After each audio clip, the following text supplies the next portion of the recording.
My dear students, welcome to my channel. Angangsha Shargi channel sigi makha sum sathara bawaina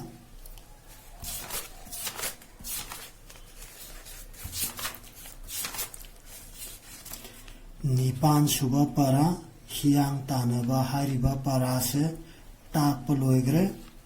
loina na aruba wahigi wahan tho takpa loigre paba loigre amadi page number 40 ga tu nainaba question number 1 sina khungadaba the question number 2 iraga khungadaba loina na lol nainaba hari bajinje nainaba loigre shargi channel sigi makha sathar pawaina ngasi mapal suba para Japan gi angang hariba para se aduna angang sa munmuna taro para se sarna ta piste da munmuna ta ko ngangja pai khada hanga kadawriba question gi nesar stein do adujum sarna ta la piste da yaurabani aduna dum munmuna ta ko dum sidai da muna ta hauragadi hayangme pai khada sungsoi soidana ma yam phangpangam gane aba ko loina na phajana sarna ta piste muna ta hauragadi noi gyan tarani hayang tung a phawada ko aduduna sidi khangdaba yadaba lam gi sanabi ne aba khoi manipur gi oina ju india gi oina ju sanabi leidana magi lam du gi adumai ta na nga sigi para ju yamna nungai ba khoina satluba phangdraga ju khoi matam gi matungina na khoi ju satpa phangaki gani khoi ju satpa phangaki gani adubo satpa phangdringai satringai staida lamdugi maramda lamdugi wangang sangang Pijia saksa dharma gi maramda khangoba taragadi hayang satpa matamda haibadi lamda da salaga lamdu gi sanariba dharma lon pijia saksa do khara makai khangoba taragadi hayang khoina satpa matamda adaptation tawba haibadi chusinaba ngamidana ko chusinaba ngami loina na tung inba ngame aba lamdu gi sanabi do khangabarina ado kari mo khangdana satpa taragadi ada pura pungau raga leidana mawong do sukang khangdri bal lamba da satparina aduduna yam interesting oiba loina na khangbada ju yamna kana ba parane aduna angang samona taro ko wari ni dum patharake ko sarmona taro ayu ngali adubu haina kiba matam shoi danaba aiha hotel dagi prap thokle ko matam staida ko matang staida ayu ngali adubu haina kiba matam shoi danaba aiha hotel dagi prap thokle haribaje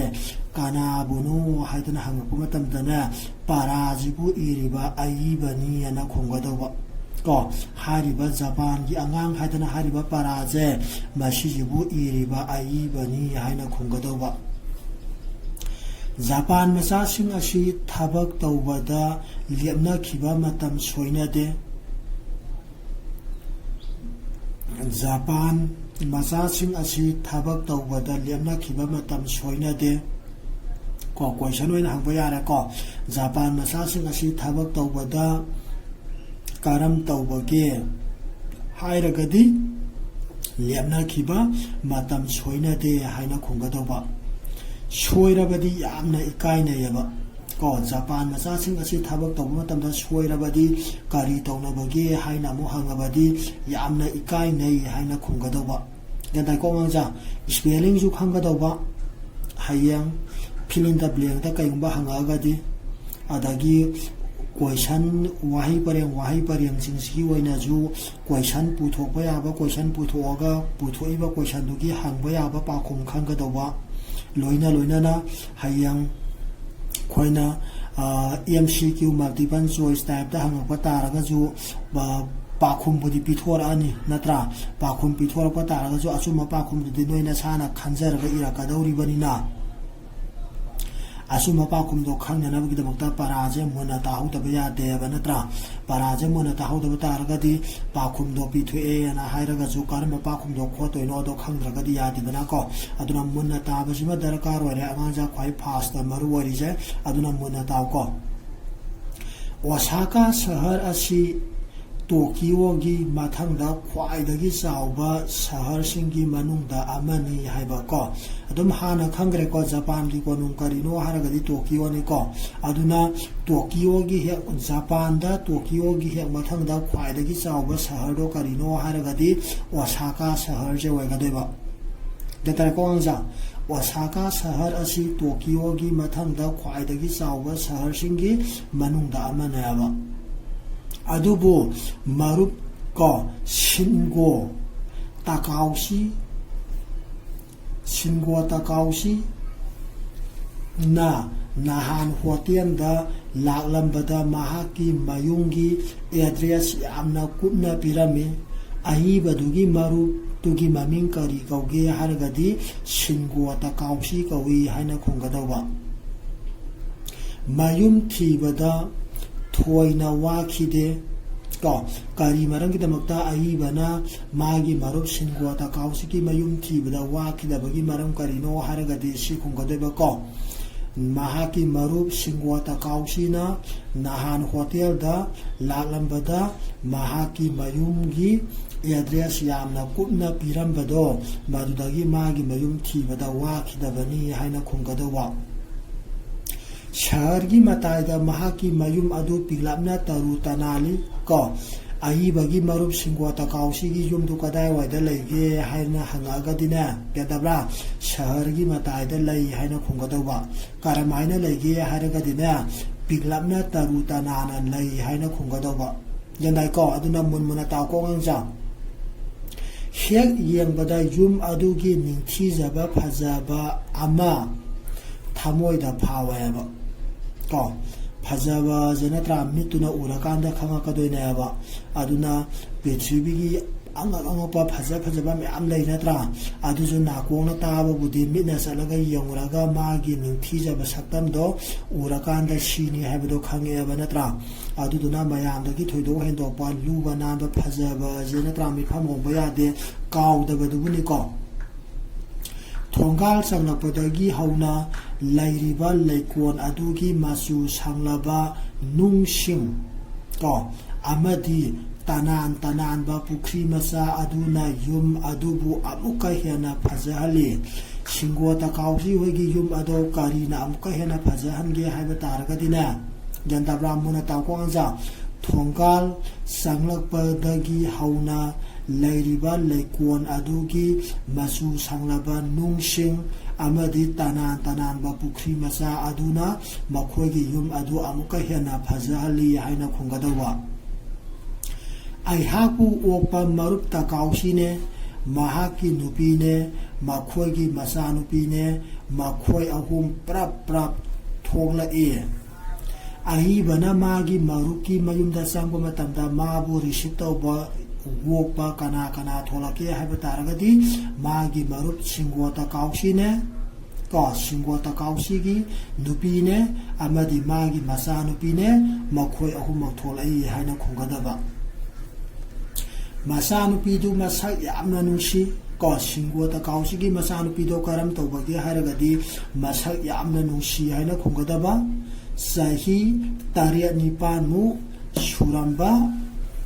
yare ko Shingo Takaushi gi masanupi do sahi kayamu suramba yabage haragadi sahi tariat nipan mu suramba yare haina khonggadaba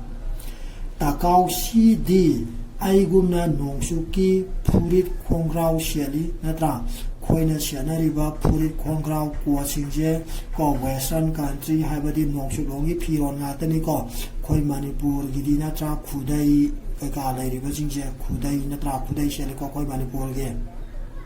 ko adamai tawdana makhoi gi Japan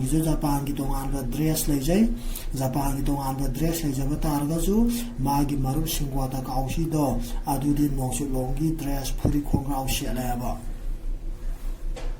mama masati makhoi Japan gi kimono sheli ko Japan gi सेनरिबा ड्रेसतुगी फिरोलदुगी ममिंग करी कौबगे हारगदी kimono कौई हाइना खुंगदबा मखोइना आइबु yum मानुंगदा का अमदा पुसिली का अदु Pangsau साउते foot 15 रोंगी square वैरमगने जंताब्रा हाइरिबा सिंगोता काउसीना को हाइबदी सिंगोता काउसी मागी नुपी अमदी मसा नुपीना अहिबसिना मखोगी मयुमदा संगबा मतमदा कदाइदा पुसनगे हारगदी युंगी का अमदा पुसिली हाइगदौबा जंताइ को अदुगा का अदुगी पाक सौबा कयाम चाउगे हारगदी को फुट 15 रोम को पाक साउयन हाइगदौबा जंताइ को यामना निंथीजना लेतेंगे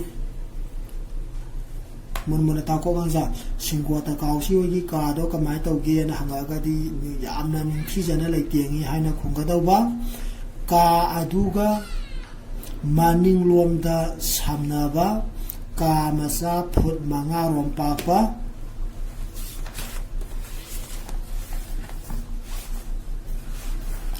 अमसुलई का अनिगी मारक अदु जापान की यामना को ये ख्वा तौबा फजाबा अतांगबा पर्दा अमना खले ताकाउसीना फालिबा कादुगा मानिलोम थांबा कादुगा गी मारकता कारीना खनबगे हारगदी को यामना ये ख्वा तौबा फजाबा अतांगबा पर्दा अमना खली न हागदबा को दो इसाम सामबिदा हारगजु पर्दा अमना खली हारगजु यारे को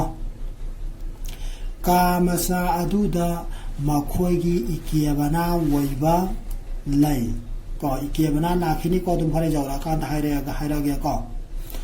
कामसा अदुदा मखोइगी इकेबना वइना लै मयाम पारियम शाना थेरिबदु इंगान गाना ओए ताकाउसीने आइने का सिंथुना थारिबा फक मथकी गलिस अदुदा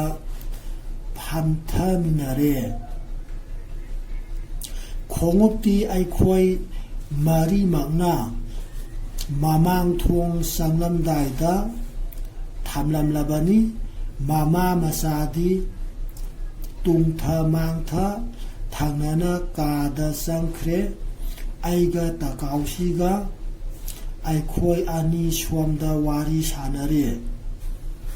लोनदी हिंदी दनी को ताकाउसीगा आई बगना सानागिबा लोनदो हाइबदी ताकाउसीगा आई बगना सानागिबा वारीदो करी लोनदनो हाइरगदी हिंदी दनी हाइना खुंगदबा को मोगी जापान को गी लोनदसु नते खोगी मणिपुर गी नत्रा मणिपुरी लोनदसु नते अबा आइगा महाका इलाहाबाद हिंदी तमिना खिबनी केदाइ को आई बगा सिंगोता काउसीगा कदाइदा खंगनखिबगे हारगदी इलाहाबाद हिंदी तमिनाबदा खंगनखिबनी हाइना खुंगदौबा आइना महाकी नुपीगी अमदी मसानुपीगी मरमदा हंगी मागी नुपीदु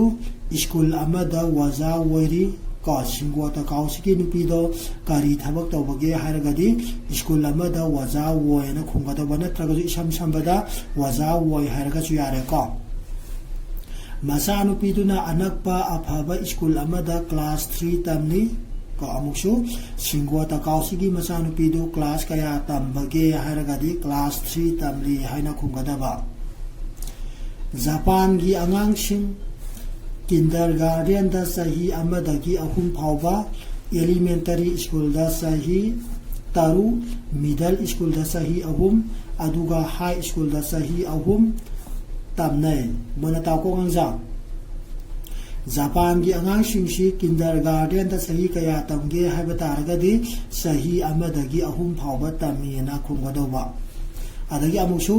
एलिमेंटरी स्कूल दा सही कया तमगे हारगदी सही 3 तमी हाइना खुंगदौबा adagi middle school dana sahi kya tamge haragana middle school dana sahi ahum tami haina khungadauba aduga high school dana sahi kya tamge haragana sahi ahum tami yana khungadauba yantai ko nga jasi len ba khangadauba ni ko adagi amusu makha parage kindergarten ga high school ga ani sidi tamlabasu yai tamdrabasu yai ko yumda makhoi parents sing ko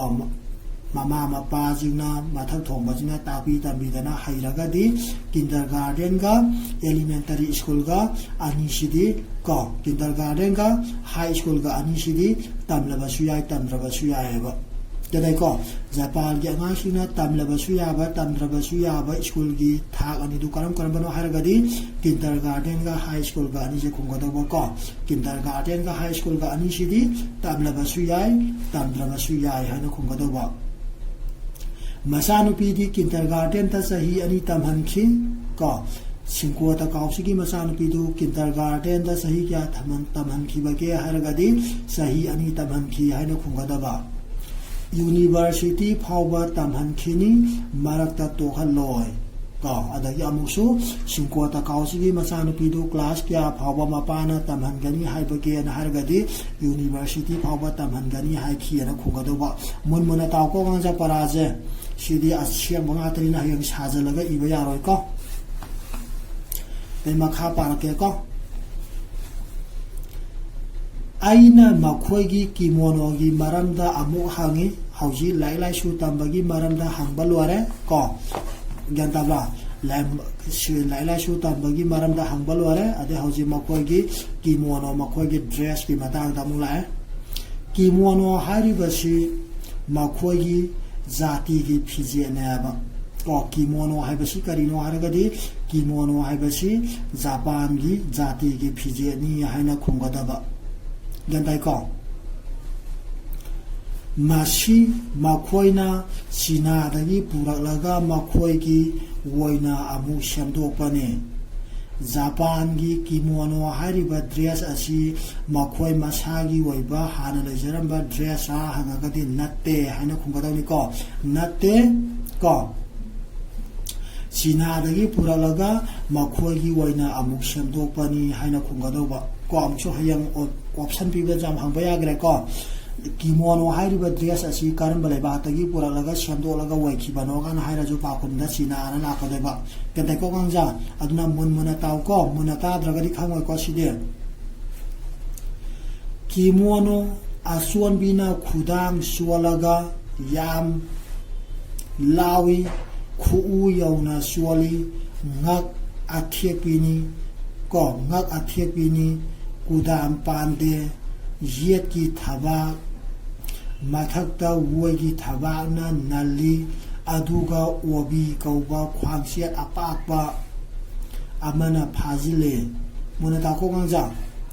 kimono asi asuan bina khudang sualaga ko kimono asuan bi je kamai to ge harga di si khunga to ba kimono asuan bi di khudang suali ko khudang suali adagi yam lawi khu yauna suali ko ngak athiepini kudam pande yet ki thaba mathakta woigi thaba na nali haina khungadawa ko kimono asuan bi je kamai to ge harga di gyan tabra si khungadawa kimono asuan bi na kudang sualaga yam lawi khu yauna suali ngak athiepini kudam pande yet ki thaba mathakta woigi thaba na nali haina khungadawa aduga obi kauba khwangsiat apakba amana phajili obi khain ko khoi ahlaman jingnaga thabak subadaga ko pangan kananaga kaneganaga khwangda khwangsiat ama lakpado peti gumbani ko khoina haraga khoina bel peti baidra ko peti gumbani aduna za kanojina Japan gi Mishina kimono shapa matamda makhoigi khwangda laiba phidugi maming kari kauge hairagadi kai kaurani khwangse tu maming kai kauge hairagadi obi kaugena khungkodeba ko obi kauba khwangse apakpa amana phajili gadai ko Japan jingi kimono mathakta ko kimono shelaga khwangda phariba